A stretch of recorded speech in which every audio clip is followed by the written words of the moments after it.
New details tonight about the man who opened fire inside a packed Denver area movie theater, hitting more than 70 people, killing at least 12. And 2 of those victims are right here in the Miami Valley. Good evening. I'm Shannon Sims. I'm Chris Heath. The latest numbers tonight, 71 shot, 12 people confirmed dead. According to police, the killer propped open an exit door to the theater before throwing smoke canisters inside. He then entered the theater and started firing shots into the crowd. The suspect, 24-year-old James Holmes, was taken into custody outside the theater without incident. He was armed with an assault rifle, a shotgun, and 2 handguns. The sad part is, with this evil, this death, it had no bound, it had no shame, it did not care about age, it did not care about sex, it didn't care about anything. Little girls were shot, little boys were shot, elderly people were shot, teenagers were shot, people that were still in high school, they were shot.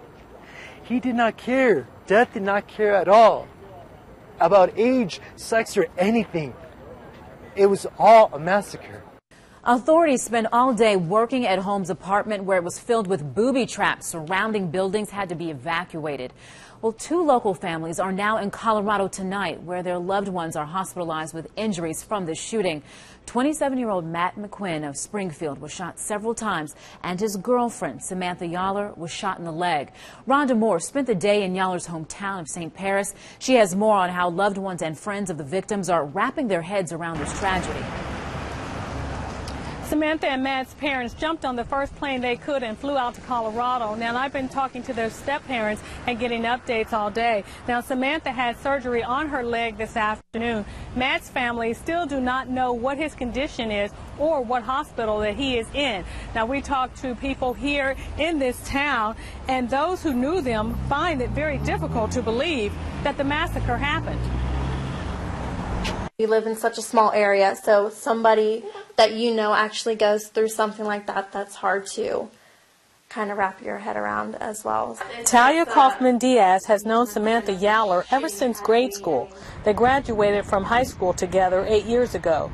This morning she got a text message that her good friend had been shot in the leg at the Colorado movie theater. I've been on an emotional roller coaster all morning. She can only imagine what Samantha and her boyfriend, Matt McQuinn, went through while being shot at. From what I know from their relationship, they were deeply in love. They really love each other and care a lot about each other. She hasn't talked to her buddies since the shooting. You know, Sam's going to be all right. Physically, she will recover from it, but emotionally, this situation's going to change her life forever, just what she went through. At the local cafe, people have been talking about the hometown connection to the shooting.